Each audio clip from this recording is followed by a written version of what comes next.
ಅಲ್ಲ, ಬಾಬಾ ಸಾಹೇಬ್ ಅಂಬೇಡ್ಕರ್ ಅವರು ಕಾನ್ಸ್ಟಿಟ್ಯೂಯೆಂಟ್ ಅಸೆಂಬ್ಲಿನಲ್ಲಿ ಒಂದು ಮಾತು ಹೇಳ್ತಾರೆ. ಏನಪ್ಪ ಅದು ಅಂತಂದ್ರೆ, ನಾವು 1950 ಜನವರಿ 26ನೇ ತಾರೀಕಿನಿಂದ ವೈರುಧ್ಯತೆ ಇರ್ತಕ್ಕಂಥ ಸಮಾಜಕ್ಕೆ ಕಾಲಿಡ್ತಾ ಇದ್ದೀವಿ. ಸಂವಿಧಾನ ಅವತ್ತು ಜಾರಿಗೆ ಬರ್ತದೆ. ವೈರುಧ್ಯತೆ ಇದೆ ಈ ಸಮಾಜದಲ್ಲಿ. ಆರ್ಥಿಕ ಅಸಮಾನತೆ ಇದೆ, ಸಾಮಾಜಿಕ ಅಸಮಾನತೆ ಇದೆ, ರಾಜಕೀಯ ಅಸಮಾನತೆ ಇದೆ, ಶೈಕ್ಷಣಿಕ ಅಸಮಾನತೆ ಇದೆ. ಇಂಥ ಸಮಾಜಕ್ಕೆ ನಾವು ಕಾಲಿಡ್ತಾ ಇದ್ದೀವಿ. ಇವರಿಗೆ ಸಮಾನ ಅವಕಾಶವನ್ನು ಕೊಟ್ಟು ಸಮ ಸಮಾಜವನ್ನು ನಿರ್ಮಾಣ ಮಾಡದೆ ಹೋದರೆ ಯಾವ ಪ್ರಜಾಪ್ರಭುತ್ವವನ್ನು ನಂಬ್ಕೊಂಡಿದ್ದೀವಿ ನಾವು, ಪ್ರಜಾಪ್ರಭುತ್ವದ ಸೌಧ ಇದೆಯಲ್ಲ ಅದನ್ನೇ ಧ್ವಂಸ ಮಾಡ್ತಾರೆ ಅಂತಕ್ಕಂಥ ಮಾತುಗಳನ್ನು 1949 ಜನವರಿ 25ನೇ ತಾರೀಕು ಹೇಳಿದಂಥ ಮಾತುಗಳು. 1949 ನವೆಂಬರ್ 25ನೇ ತಾರೀಕು. ಅದಕ್ಕೆ ನಾನು ಎಲ್ಲ ಜನರು ಕೂಡ ಸಂವಿಧಾನವನ್ನು ಓದಬೇಕು, ಕಾನ್ಸ್ಟಿಟ್ಯೂಯೆಂಟ್ ಅಸೆಂಬ್ಲಿ ಡಿಬೇಟ್ಗಳನ್ನು ಓದಬೇಕು. ಅದು ಓದಿದ್ರೆ ಯಾರ್ಯಾರು ಕಾನ್ಸ್ಟಿಟ್ಯೂಯೆಂಟ್ ಅಸೆಂಬ್ಲಿ ಮೆಂಬರ್ಗಳು ಮಾತಾಡಿದ್ದಾರೆ, ಹೇಗೆ ಈ ಸಂವಿಧಾನ ರೂಪಿತ ಆಯಿತು, ಯಾವುದ್ರ ಮೇಲೆ ಚರ್ಚೆ ಆಗಿದೆ, ಯಾವುದ್ರ ಮೇಲೆ ಚರ್ಚೆ ಆಗಿಲ್ಲ ಅಂತಕ್ಕಂಥದ್ದು ತಿಳ್ಕೊಳ್ಳಿಕ್ಕೆ ಸಾಧ್ಯ ಆಗ್ತದೆ.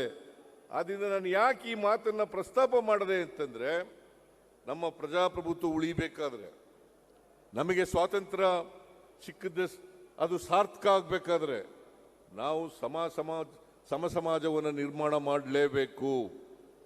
ಇವತ್ತು ಅಸಮಾನತೆ ಸಮಾಜದಲ್ಲಿ ಇದ್ರೆ ಅದಕ್ಕೆ ನಾವು ಕಾರಣರಲ್ಲ. ಬಹುಸಂಖ್ಯಾತ ಜನರನ್ನ ಅಕ್ಷರ ಸಂಸ್ಕೃತಿಯಿಂದ ದೂರ ಇಟ್ಟದ್ದೇ ಕಾರಣ. ಚತುರ್ವರ್ಣ ವ್ಯವಸ್ಥೆ ಕಾರಣ. ಇದನ್ನು ನಾವು ಅರ್ಥ ಮಾಡ್ಕೋಬೇಕಾಗ್ತದೆ. ಈ ಚತುರ್ವರ್ಣ ವ್ಯವಸ್ಥೆಯಿಂದ ಆರ್ಥಿಕ ಸಾಮಾಜಿಕ ಅಸಮಾನತೆ ನಿರ್ಮಾಣ ಆಯಿತು, ರಾಜಕೀಯ ಅಸಮಾನತೆ ನಿರ್ಮಾಣ ಆಯಿತು. ಇದು ಬದಲಾವಣೆ ಆಗಲೇಬೇಕು. ನಾವೆಲ್ಲ ಮನುಷ್ಯರು, ಮನುಷ್ಯತ್ವವನ್ನು ಬೆಳೆಸ್ಕೊಳ್ತಕ್ಕಂಥ ಪ್ರಯತ್ನವನ್ನು ಮಾಡಬೇಕು. ಮನುಷ್ಯತ್ವ ಬೆಳೆಸದೆ ಹೋದರೆ ದ್ವೇಷದಿಂದ ಯಾವ ಕಾರಣಕ್ಕೂ ಕೂಡ ಸಮಾನತೆಯ ಸಮಾಜವನ್ನು ನಿರ್ಮಾಣ ಮಾಡಲಿಕ್ಕೆ ಸಾಧ್ಯ ಇಲ್ಲ. ಅದನ್ನ ರಾಜಣ್ಣವರು ಬರ್ರೇ ಈ ಕಡೆಗೆ, ರಾಜಣ್ಣವರು ಅದು ಸಹಕಾರಿ ಕ್ಷೇತ್ರ ಇರಲಿ, ರಾಜಕೀಯ ಕ್ಷೇತ್ರ ಇರಲಿ, ಎಲ್ಲ ಕ್ಷೇತ್ರದಲ್ಲೂ ಕೂಡ ಬಡವರ ಬಗ್ಗೆ ಅನುಕಂಪ, ಬಡವರನ್ನ ಮೇಲೆತ್ತಕ್ಕಂಥ ಕಮಿಟ್ಮೆಂಟು, ಬಡವರಿಗೆ ಸಹಾಯ ಮಾಡ್ತಕ್ಕಂಥ ಹೃದಯ ವೈಶಾಲ್ಯತೆ ಇದು ಇರಬೇಕು ಅಂತಕ್ಕಂಥದ್ದನ್ನು ಈ ಸಂದರ್ಭದಲ್ಲಿ ಹೇಳಲಿಕ್ಕೆ ಬಯಸ್ತಾ ಇದ್ದೇನೆ. ಆ ಗುಣವನ್ನು ರಾಜಣ್ಣವರಲ್ಲಿ ಕಾಣಲಿಕ್ಕೆ ಸಾಧ್ಯ ಆಗ್ತದೆ. ಅದಕ್ಕಾಗಿ ರಾಜಣ್ಣ ನನಗಿಷ್ಟ ಆಗೋದು. ಆಮೇಲೆ ಇನ್ನೊಂದು, ನಾನು ಇವರ ಲೇಖನ ಓದಿದೆ.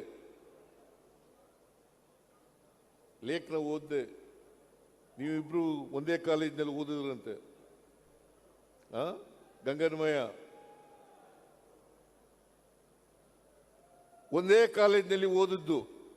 ಇವರು ಲೇಖನದಲ್ಲಿ ಒಂದು ಬರೀತಾರೆ, ಏನಪ್ಪ ಅಂತಂದ್ರೆ, ಯಾರು ಸ್ನೇಹಿತರು ಇರ್ತಾರೆ ಆ ಸ್ನೇಹಿತರಿಗೋಸ್ಕರ ಪ್ರಾಣವನ್ನ ಕೊಡ್ತಕ್ಕಂಥ ಪ್ರಯತ್ನವನ್ನ ಮಾಡ್ತಾರೆ ಅಂತ ಮಾತುಗಳನ್ನು ಹೇಳಿದ್ದಾರೆ. ಅದು ಒಳ್ಳೆ ಗುಣ. ಯಾವನೇ ಸ್ನೇಹಿತ ಆಗಲಿ, ಈಗ ಅವರು ST ಜನಾಂಗಕ್ಕೆ ಸೇರಿದವರು, ಇವರು SC ಜನಾಂಗಕ್ಕೆ ಸೇರಿದವರು. ಜಾತಿ ಮುಖ್ಯ ಅಲ್ಲ, ಸ್ನೇಹ ಮುಖ್ಯ, ಮನುಷ್ಯ ಸಂಬಂಧಗಳು ಮುಖ್ಯ. ಅಂತ ಸಂಬಂಧವನ್ನ ಏರ್ಪಾಡು ಮಾಡಿ ಸ್ನೇಹ ಇದೆಯಲ್ಲ, ಆ ಸ್ನೇಹದ ಬಂಧನ ಇದೆಯಲ್ಲ, ಅದು ಬಹಳ ಮುಖ್ಯ ಆಗ್ತದೆ. ಆ ಸ್ನೇಹದ ಬಂಧನದಿಂದ ಅವರು ಯಾರೇ ಸ್ನೇಹ ಇಲ್ಲ, ಇದು ಒಂದು ಉದಾಹರಣೆ ಅಷ್ಟೇನೆ. ಗಂಗಾನ್ಮಯ್ಯನವ್ರದ್ದು ಒಂದು ಉದಾಹರಣೆ. ಬೇರೆ ನಂಬದಂತ ಸ್ನೇಹ ಮಾಡದಂಥ ಸ್ನೇಹಿತರನ್ನ ಅವ್ರಿಗೆ ಎಲ್ಲ ಔಟ್ ಆಫ್ ದಿ ವೇ ಹೋಗಿ ಸಹಾಯ ಮಾಡೋದಿದೆಯಲ್ಲ, ಅವರನ್ನು ಮುಂದುವರಿಸ್ತಕ್ಕಂಥ ಪ್ರಯತ್ನ ಮಾಡ್ತಕ್ಕಂಥದ್ದು ಇದೆಯಲ್ಲ, ಅದು ಬಹಳ ಒಳ್ಳೆಯ ಗುಣ ಅಂತಕ್ಕಂಥ ಮಾತುಗಳನ್ನು ಹೇಳಲಿಕ್ಕೆ ಬಯಸ್ತಾ ಇದ್ದೇನೆ ನಾನು. ಯಾಕಂತಂದರೆ ಒಂದು ಸಾರಿ ಮಧುಗಿರಿಗೆ ಹೋಗಿದ್ದೆ ನಾನು. ಮಧುಗಿರಿಗೆ ಹೋಗಿದ್ದೆ, ಒಂದು ಫಂಕ್ಷನ್ನು, ಅನ್ನಭಾಗ್ಯ ಕಾರ್ಯಕ್ರಮ ಎಲ್ಲ ಕೊಟ್ಟಿದ್ದು ನಾವು. ಅಷ್ಟೊತ್ತು ಕಾಲ ಅನ್ನಭಾಗ್ಯ. ಈ ಅನ್ನಭಾಗ್ಯ ಅಂತ ಬರಬೇಕಾದ್ರೆ ರಾಮಚಂದ್ರಪ್ಪನವ್ರ ಕಾರಣ. ನಾನು ಕೇಳಿದೆ, ನಾವು ಬಡವರಿಗೆ ಅಕ್ಕಿ ಕೊಡಬೇಕು, ಅದಕ್ಕೆ ಏನು ಹೆಸರಿಡಬೇಕು ಅಂತ ಕೇಳಿದಾಗ ನಾನು BL ಶಂಕರ್ಗೂ ಕೇಳಿದೆ, ಇವ್ರಿಗೂ ಕೇಳಿದೆ.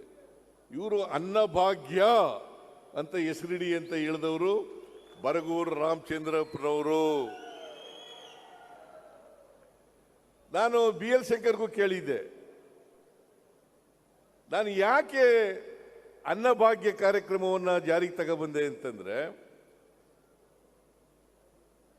ನಮ್ಮ ಊರಿನಲ್ಲಿ, ನಮ್ಮ ಮನೆಯಲ್ಲಿ ನಮಗೆ ಒಂದು, ಆ ಕಾಲದಲ್ಲಿ ನಾನು ಸಣ್ಣ ಹುಡುಗನಾಗಿದ್ದಾಗ 6 ಎಕರೆ ತರಿ ಜಮೀನಿತ್ತು, ನೀರಾವರಿ ಜಮೀನು. ಕುಸ್ಕಿ ಜಮೀನು ಒಂದು 25-30 ಎಕರೆ ಇತ್ತು. ಆಗ ನಮ್ಮೂರಿನಲ್ಲಿ ಒಂದು 10%ಗೆ ತರಿ ಜಮೀನು ಇದ್ದದ್ದು, 10% ಜನರಿಗೆ. ಇನ್ನು ಉಳಿದವರಿಗೆಲ್ಲ ಕುಸ್ಕಿ ಜಮೀನು. ಈ ಕುಸ್ಕಿ ಜಮೀನು ಇದ್ದಂಥ ಜನ ಬಂದು ಅವ್ರ ಮನೆಯಲ್ಲಿ ಮಕ್ಕಳಿಗೆ, ಸಣ್ಣ ಮಕ್ಕಳಿಗೆ ಭೇದಿ ಆದರೆ, ಜ್ವರ ಬಂದರೆ, ನೆಗಡಿ ಆದರೆ ನಮ್ಮ ಮನೆ ಹತ್ರ ಬರೋರು. ಒಂದು ಮಿಸ್ ಅನ್ನ ಕೊಡಿ ತಾಯಿ, ನಮ್ಮ ಮಗುಗೆ ಜ್ವರ ಬಂದಿದೆ, ನಮ್ಮ ಮಗುಗೆ ಭೇದಿ ಆಗ್ಬಿಟ್ಟಿದೆ ಅಂತ ಕೇಳ್ತಿರು ನಮ್ಮ ಅವ್ವನಿಗೆ. ನಮ್ಮ ಅವ್ವ ಗೊಣೆಕಂದು ಕೊಡೋಳು ಒಂದು ಮಿಸ್ ಅನ್ನ. ನಾನು ಅದನ್ನು ಕಣ್ಣಾರೆ ನೋಡಿದ್ದೆ. ಇದು ಯಾರಿಗೂ ಬರಬಾರ್ದು, ಎಲ್ಲರ ಮನೆಯಲ್ಲೂ ಕೂಡ. ಯಾಕೆಂದರೆ ನಾವು ಅವತ್ತು, ಐ ಡೋಂಟ್ ನೋ, ರಾಜಣ್ಣನಿಗೆ ಅನುಭವ ಇದೆಯೇನೋ ಗೊತ್ತಿಲ್ಲ, ಪರಮೇಶ್ವರ್ಗೆ ಅನುಭವ ಇದೆಯೋ ಗೊತ್ತಿಲ್ಲ, ಬರಗೂರು ರಾಮಚಂದ್ರಪ್ಪನಿಗೆ ಅನುಭವ ಇದೆಯೋ ಗೊತ್ತಿಲ್ಲ. ನಾವೆಲ್ಲ ಅನ್ನ ಉಣ್ತಿದ್ದದ್ದು ನೆಂಟರುಗಳು ಬಂದರೆ ಹಬ್ಬದ ದಿನಗಳಲ್ಲಿ ಮಾತ್ರ. ನೆಂಟರುಗಳು ಬಂದರೆ ಹಬ್ಬದ ದಿನಗಳು ಮಾತ್ರ. ಆಗ ನೆಂಟರುಗಳು ಬಂದರೆ ಕೋಳಿ ಕುಯ್ಯರು. ಆ ಕಾಲದಲ್ಲಿ ಕೋಳಿ ಮಾಂಸ ತಿನ್ನೋದೇ ಒಂದು ದೊಡ್ಡ ಖುಷಿಯ ನಮಗೆ. ಅದು ಮಾಡೋರು, ಅನ್ನ ಮಾಡೋರು. ನೆಂಟರುಗಳು ಬಂದರೆ ಹಬ್ಬದ ದಿನಗಳಲ್ಲಿ ಮಾಡೋರು. ಇಲ್ಲದೆ ಹೋದರೆ ರಾಗಿ ಮುದ್ದೆ, ಜೋಳದ ಮುದ್ದೆ ತಿನ್ನಬೇಕಾಗಿತ್ತು. ಇದು ನಮ್ಮ ಪರಿಸ್ಥಿತಿ ಇದ್ದದ್ದು.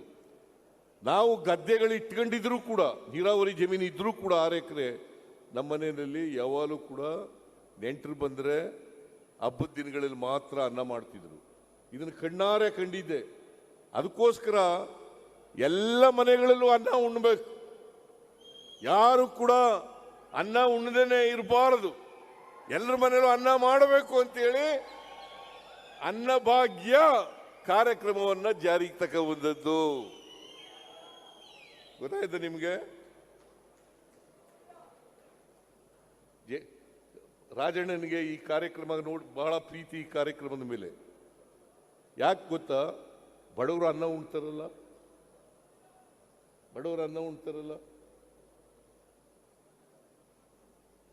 ಎಲ್ಲರ ಮನೆಯಲ್ಲೂ ಅನ್ನ ಮಾಡ್ತಾರಲ್ಲ. ಈಗ 10 kg ಮಾಡಿದ್ದೀವಿ, 5+5 10 kg ಮಾಡಿದ್ದೀವಿ.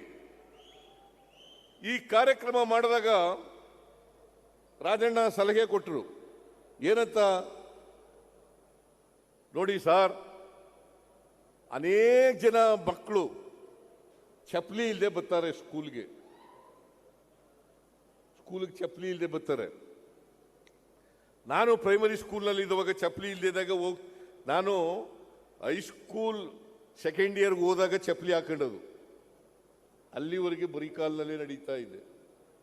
ಹೈಸ್ಕೂಲ್ ಸೆಕೆಂಡ್ ಇಯರ್ ಇರ್ವಿನ್ ರೋಡ್ನಲ್ಲಿ ಒಂದು ಅಂಗಡಿ ಇತ್ತು, ಚಪ್ಪಲಿ ಅಂಗಡಿ. ಆ ಚಪ್ಪಲಿ ಅಂಗಡಿ ಹೊಲಿಸ್ಕೊಂಡು ಟೈರ್ ಚಪ್ಪಲಿ, ಅದು ಏನು 3 ವರ್ಷ ಆದರೂ ಅರಿಲೇ ಒಂದು ಹೊತ್ತಿಗೆ ಎಸ್ಬಿಟ್ಟೆ. ಹೆಚ್ಚಿನ ಸುದ್ದಿಗಳಿಗಾಗಿ ನಮ್ಮ ಚಾನೆಲ್ನ ಸಬ್ಸ್ಕ್ರೈಬ್ ಮಾಡಿ.